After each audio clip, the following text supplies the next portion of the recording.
Penat gila nak panjat tembok besar China ni. Tapi untuk Awi dan peminat-peminatnya, kami bawakan khas laporan dari negara China bersama saya Zuan Azmi dan Nick Syafiq dari Beijing untuk Melodi TV3.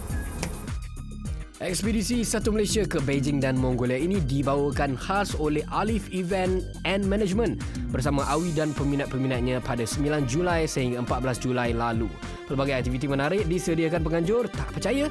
Biar penganjur sendiri yang ceritakan.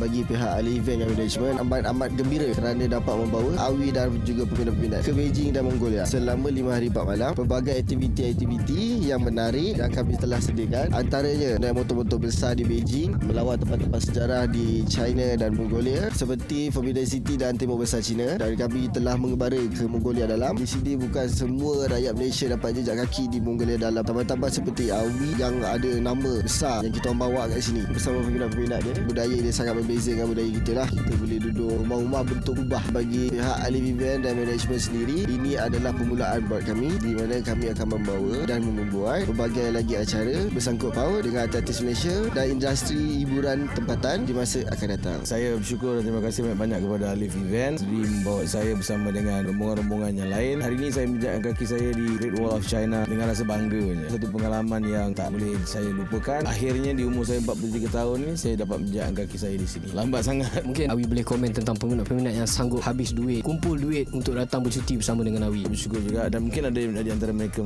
ni yang datang kerana ingin bersama melihat keadaan di Beijing dan juga di Mongolia. Tapi walau macam mana pun kita dah sekali dalam satu rombongan, kita equalkan semua, kita mengenali satu sama lain dalam keadaan yang begitu harmonis sekali. InsyaAllah sampai ke balik nanti pun kita rasa kita dalam keadaan harmoni dan baik. Ada satu aktiviti ataupun acara yang lain daripada yang lain, iaitu bawa motor di negara orang. Itu satu lagi perkara yang tidak terfikir dan tidak terlintas. Saya dapat membawa motor 3 roda daripada zaman-zaman peperangan. Motor itu telah dibaik pulih dan dielokkan di negeri China ni. Mereka telah membuat satu kumpulan. Terima kasih juga kepada Alif Event kerana event yang jarang-jarang dilakukan di negara orang. Mungkin sebelum ini apabila syarikat Alif Event buat promosi, ada yang tak percaya, tapi apabila keluarnya laporan kita daripada Beijing ini, ramai akan tenganga tengok sebab mereka pada mulanya tak percaya bahawa Awi bersama peminat-peminat di Beijing. Itu benda yang biasa berlaku di Malaysia. Kebanyakannya berlaku organizer ataupun event management tu lari. Alhamdulillah Alif Event tidak begitu. Ini terbukti kita berada di tanah besar negeri China. Kejujuran dan keikhlasan Alif Event membuat begini, dan saya harap benda ni akan diteruskan di tempat-tempat yang lain dengan artis-artis yang lain, dengan event-event yang lebih-lebih menarik lagi. Kita tahu bahawa Awi sekarang ni sibuk pada usia 43 tahun menjadi seorang artis yang begitu terkenal, popular. Saya dengar cerita bahawa sekarang masa Awi terlalu padat sampai ada pihak-pihak tertentu nak panggil berlakon, nak panggil buat bisnes-bisnes pun sampai terpaksa putih mata. Betul ke Awi? Tak adalah sampai putih mata. Tapi buat seketika ni jadual saya memang agak padat sikit. Ini mungkin salah satu daripada usaha, berkat doa anak-anak saya, berkat doa